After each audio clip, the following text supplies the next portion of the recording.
VoiceAmericaOrlando.com and YouTube. Welcome to Breakfast with Bridgett. I'm Bridgett Ellison, and hope that you had a great weekend. We got off to an early start here at News 6. We were hoping for the Glen rocket launch. The window opened up at 1 a.m., but they scrubbed it just after 3 a.m., so we'll wait and see what is next, but definitely exciting times. And it's cool as you get ready to step out this morning. Chief Meteorologist Candace Campos is in the Pinpoint Weather Center getting us ready for another week of weather. And so I always compare our weekly outlooks to rides. So compared to last week, what type of ride is this going to be for us this week? Ooh, okay. Let me think. This week's ride's going to be more like the, what's the one at Magic Kingdom that it's in the kiddie ride? Oh, a kiddie ride? Okay. The goofy one. Goofy flying basket thing? Yeah, it's like Barnstormer. Barnstormer. Yes. Oh, yes. All right. So because we're gonna have a little up, a little down, but it's not like a drastic drop. We're not doing any crazy severe weather loop-de-doops or anything like that. We're just gonna keep it kind of fun, right? That's positive. I like that. I right? like to There hear you go. that. All Okay. right. So Barnstormer kind of week. I like this. We need to. You know what? I need a daily ride. I know. Let's get Haley. I'm gonna put her on a mission. I need her to go take pictures of different ride roller coasters, and then in my forecast, we can put what kind of roller coaster. See, this is how we come up with ideas. Promotion too, because that's you have your theme park scoops newsletter. Right. Haley's putting together with all the theme park news, so you can stay on top of that. But then you also, for comparison's sake, have a weather outlook that ties in. See. And to thank her, I'll create content by putting a forecast in her Inside the Loop theme park scoops. Yes. Like it, share it. Let's see if the bosses are watching, because that will come through real fast. All right, let's talk about your weather forecast. Barnstormer kind of weather today. We're going to start to climb a little bit this afternoon, nearing about 70 already. It's much warmer than where we were yesterday at this hour. But we have another front that's going to be coming through. Not so much today in the afternoon, but more as the sun goes down. That's when our best shot for rain will come. So showers will be around. We will notice more of those clouds lingering. It's not going to be a bright blue sky kind of day. We will see a few peaks of sunshine in the forecast, with temperatures again nearing 70. Then once that front clears, the real noticeable weather really won't come in until tomorrow afternoon. The overnights, it's going to take a little bit of time to get that cold air in place, more sunshine. Highs are going to be staying very close to the 50s. Lows will be back down into the 40s, right? Then as we head into the weekend, we're going to climb up a little further with highs back into those mid-70s both Saturday and Sunday. So here's the culprit for the next change. You can see there comes that cold front bringing in plenty of moisture in from the Gulf of Mexico. As it continues to crisscross the state later on today, it will start ramping up those rain chances a bit. So let's show you here. Clouds and rain forecast. See the cloudy skies. That's going to be the name of the game, at least for a little bit. Then we are watching the bulk of the moisture still to our north, even just north of our viewing area as late as about 3 o'clock. Then that line comes through. There will be some scattered showers that will kind of break off a little bit. Some pockets of some moderate rain can't be ruled out. Thunderstorm chance doesn't look likely. Real high numbers of rainfall accumulation also not looking very high, as a lot of this rain will kind of come in and out. Rain chance today about 40 to 50%. But the higher you are, you notice that big line stuck around for a little bit. So the rain chances and the timing will, of course, be very dependent on where you live. Then that cold front finally clears. You see the cloud cover finally squeegeeing out of here, but it won't be until Tuesday afternoon. That's where that noticeably cooler air will start up. And the moment we got those clear skies overhead, it will be Tuesday night and into Wednesday, which is when those temperatures overnight will be colder. So rain chances for today, you can see much higher the further north you go. And then the rain chances will start to kind of break off a little bit down to about a 40 to 50% along the I-4 corridor.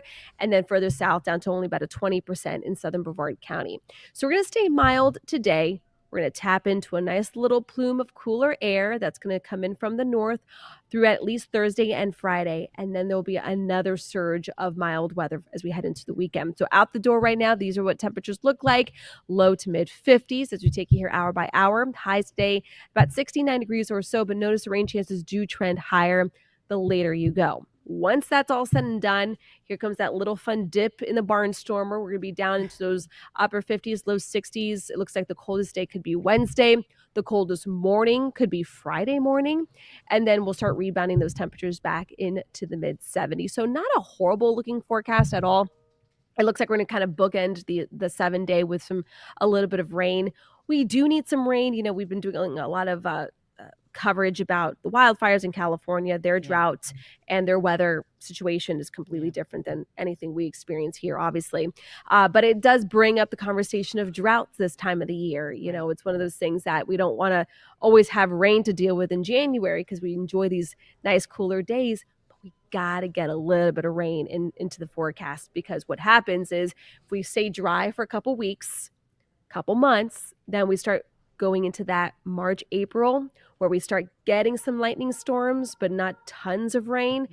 And that's what creates our fire season problem. So right now we're abnormally dry across most of Central Florida. So we're not in a scary situation with drought, but certainly we need to add some rain to those rain gauges across Central Florida. Yeah. About how many weeks do we have left before it would be probably like a crisis as far as it being too dry? No, I think we have time. We buffered up really nicely after kind of a late season. Our late season was pretty rainy, so that kind of buffered us pretty well. We just need to get a couple of fronts, and that will happen more as we head into February, where the fronts don't make its way. Because right now these fronts have been packing such a punch. They come through, they bring a quick blast of rain, and then that's it. We need some fronts to come in and kind of almost stall and kind of fall apart, where it kind of keeps things a little more unsettled. That would be ideal. Not the entire month of February, but we got to get by. So, but for this month so far, I mean, because it's already the 13th, so you think we're going to come out sort of lower than average for the rainfall for January? Yeah, right now it looks like we're going to be sliding a little further down the drought through February, unfortunately. Yeah. All right. Interesting. Yeah. All righty. Thank you, Candace. You're welcome. Soon. All right. Bye. It's time to get a check of that traffic, too. Get you ready to head out the door and buckle up. Trooper Steve standing by. And you're feeling better. That's good. I am feeling way better. I say I'm functioning at about 90% at this point. Have some medicine on board, but way better than last week, Bridget. That cold that's been going around, it's kicking butt. Yeah. I thought it was getting not me nice. over the weekend. I thought, uh-oh. Yeah, it's like the cough went away, the throat's better, but the fatigue is just a little there. Other than that, I'm blessed and favored this morning, so I'm happy about that. But what is not is our roadways. We have major issues right now along I-4, and we haven't seen delays like this in quite some time. So this is DOT cam right at par. It's going to be eastbound lanes of I-4 are so bad right now because of two separate crashes. So the Orlando Police Department's working one here, eastbound I-4 at par. And then you have the left lane blocked. Then further east from there at Fairbanks, there's another crash, which has only the left lane open. So you're kind of zigzagging through the highway at this point. Please be careful. You're backed up from Fairbanks all the way down past the Cayley area at this point, and that is not a good way to start the morning. So please increase the following distance. Make sure you're good to go from there. We're starting to see those westbound delays over in Lake Mary this morning. No crashes. Please do not cause one, because then we're going to have westbound problems. Other DOT cams around Central Florida showing we're doing okay east of County Road 532, routine, which is Champions Gate. Tractions area, you can see that construction project out there, but traffic is moving good. And then over, of course, in University Park out by UCF, we're good to go. Bridget, my truck is down this morning, so we will not have a Trooper Steve on patrol. Just found out a little while ago. Look at that. But hey, that bike is back there. The Trooper Steve bike is back there. Hey, don't play. I'll go down OBT. I know, but I need an equipment and all that stuff and a spotter. So, head over to clickorlando.com. Last week on Friday, I had an amazing conversation with a fireman from Madison, Wisconsin. And for the past couple of years, he has been running marathons throughout the country in full firefighter gear in order to raise awareness about mental health, PTSD, and just start conversations with first responders. We had a really good conversation at the Clicko studio, and that's posted now at clickorlando.com. So check that out today. Outside of that, I'm going to be focused on some things. I just got notified about another issue on the turnpike right now. No. Let me tell you about that. I don't have the graphic for it. At the 281. So I do believe drivers need to be careful through that area. I'm not sure on the shutdown at this point, but it appears that there's going to be some police activity out there. Oh, boy. So we've got 3 big ones going on right now. Okay. Yes, ma'am. All right. Well, we'll see you for updates over on the TV. Thank you. Yes, ma'am. See you later. All righty. See you. Like we mentioned earlier, the new Glen was supposed to launch early this morning, but that has been scrubbed for now. The company hoping to get this thing off the ground for the first time very soon. It is a big mission, and it hopes to not only compete with SpaceX, but also launch their own new network of satellites for Amazon. Now, News 6 James Sparvero was there for it all and has more on the technical issues keeping the rocket grounded, at least for now. So people who thought they were going to see the first launch of the New Glenn rocket, they're going home disappointed. I noticed just about every other person coming out to watch it tonight just talked about how big the rocket was right there, just a few miles away. Well, just a few miles from there at Mission Control in the rocket factory where New Glenn was made, Blue Origin led the broadcast tonight. They continually added an extra 20 or 30 minutes to the countdown clock, and then ultimately, just after 3 o'clock, they decided to stand down. They wouldn't specify exactly what the problem was. We believe it's a technical problem with New Glenn. It was going to be the first orbital flight of any Blue Origin rocket since Jeff Bezos founded the company 25 years ago now. Now we'll look to see when Blue Origin decides to try again.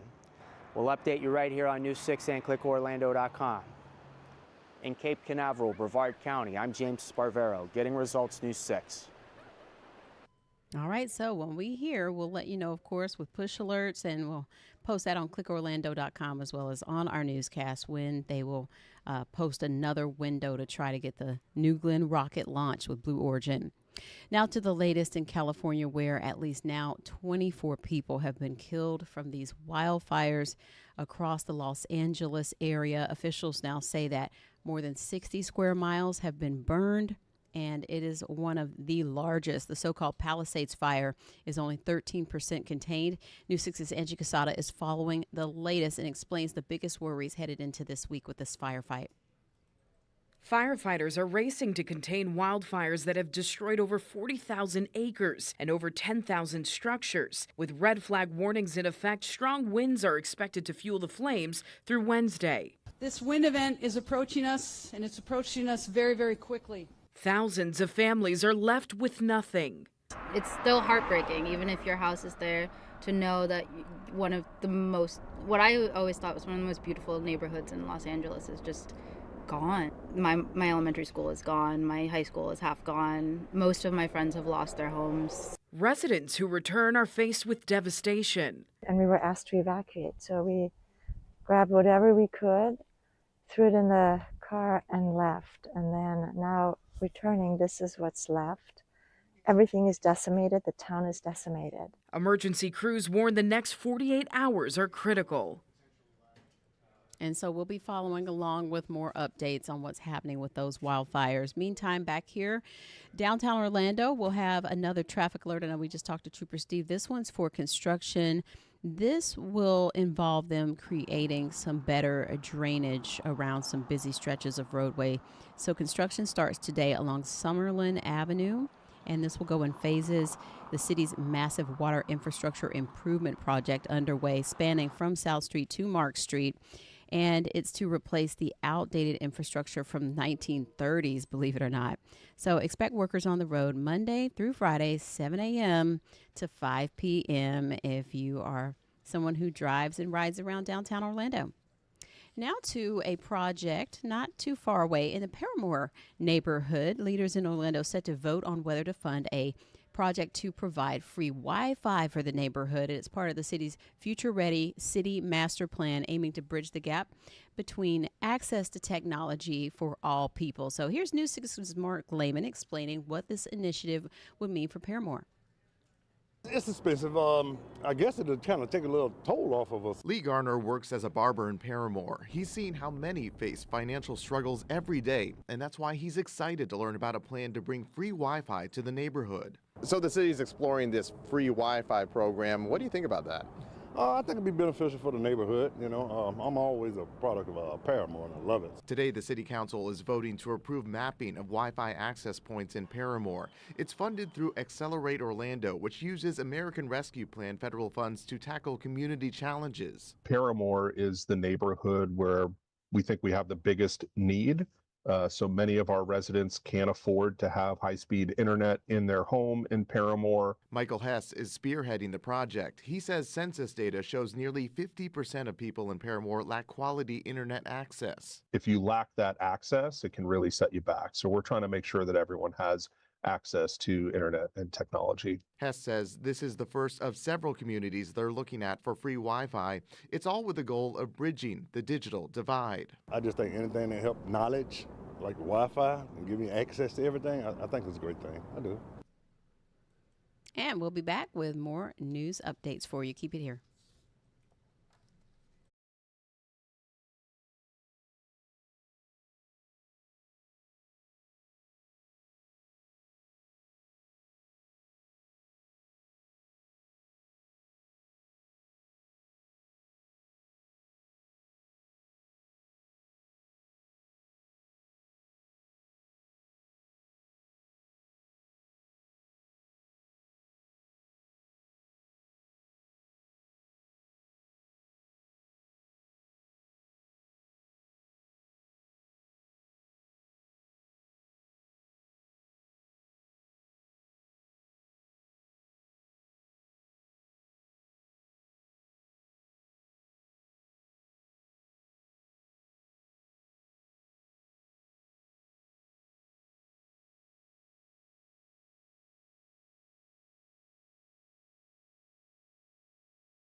Welcome back. We are 1 week to President-elect Donald Trump's inauguration. Some of his selections for top cabinet positions will spend the next few days in some questioning on Capitol Hill. CBS's Naomi Ruckham explains more about some of the nominees still working to shore up more votes in these final hours. In the week leading up to President-elect Donald Trump's second term, 13 cabinet picks will face confirmation hearings this week. It's the first time senators will have the chance to publicly question the nominees, and the process kicks off with one of the most controversial, Pete Hegseth, up for Secretary of Defense. He certainly has the qualities that we need to lead the Pentagon. He has a distinguished record of service in the military. New Senate Majority Whip Republican John Barrasso expressed confidence in Hegseth despite allegations of sexual misconduct, excessive drinking, and financial mismanagement, accusations the former Fox News host denies. Every senator gets to speak for themselves, and they will do that. But some Democrats want Hegseth's FBI background check to be made available to the entire committee. There is not a job that's more serious and more critical to our national security than Secretary of Defense. On Wednesday, other nominees will face questions on the Hill, including Pam Bondi, the pick to lead the Justice Department, who was accused of spreading since disproven theories about election fraud back in 2020 when she was part of Trump's legal team. Hearings for some of Trump's other top picks are still not scheduled, including controversial pick for Health and Human Services, Robert F. Kennedy Jr. Naomi Ruckham, CBS News, New York. And News 6 is following along with everything happening in Washington. We'll have full coverage of all the events around the inauguration. Our own News 6 anchor Matt Austin is headed to Washington, D.C. And we're also bringing you stories that have those Florida connections as well. So you'll see those in our newscasts leading up to that and anytime, really. So just look for those reports, and all of that begins on this Sunday coming. So look for our special coverage there on the inauguration here and on WKMG and clickorlando.com. New this morning, a cautionary tale about elaborate schemes to fool even the most careful people. A Port Orange man is sharing a story. He lost more than $100,000 in a timeshare scheme, and he contacted investigator Lewis Bolden after seeing one of our schemes and ripoffs reports. Here's Lewis.